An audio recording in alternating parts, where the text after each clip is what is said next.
Hello, my name is Allison Beach, and this is my cultural competency reflection video. According to the video, Cultural Competence, What Does It Mean for Educators? A culturally competent educator deeply understands the young people they work with. This includes an understanding of their families, neighborhoods, and the opportunities and challenges those young people face in their lives. This gives the educator an ability to connect and help facilitate learning that will meet the young people's individual needs. The United States is a melting pot of peoples and cultures, with the idea of the majority phasing out as time continues. Knowing the student's ethnicity tells the culturally competent educator that they may need to teach in a different manner.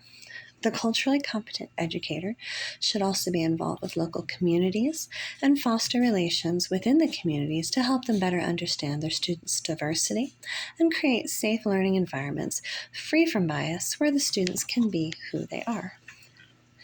After reading through the Cultural Competency Continuum chart, I most fully identify with the majority of the terminology under cultural proficiency.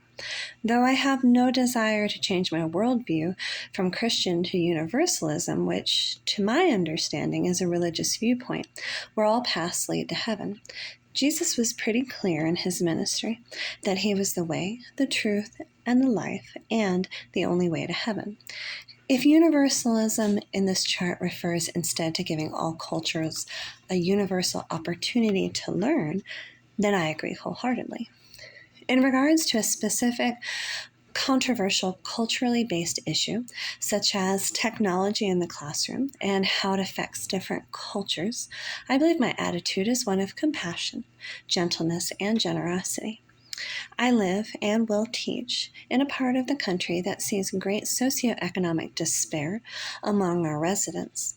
We also have students bussed in from the neighboring Native American reservations.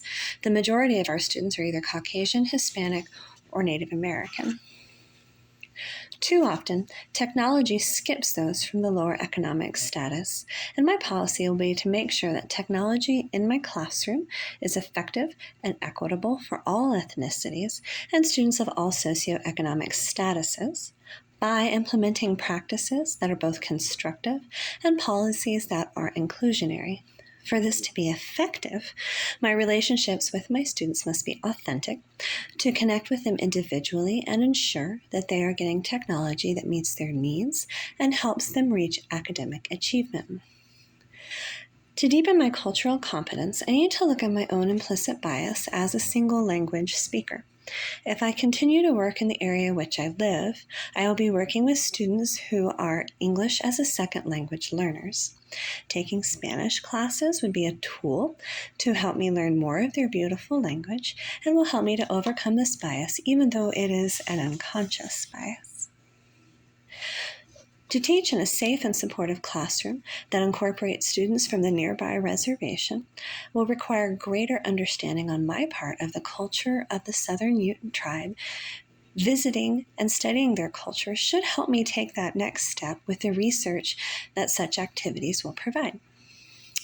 Some ways that I can encourage cultural inclusivity would be to include classroom practices like having students share life stories, having everyday photos of people from different ethnicities and cultures incorporated into instruction time, and even inviting guest speakers from our very local cultures into the classroom to make a positive impact.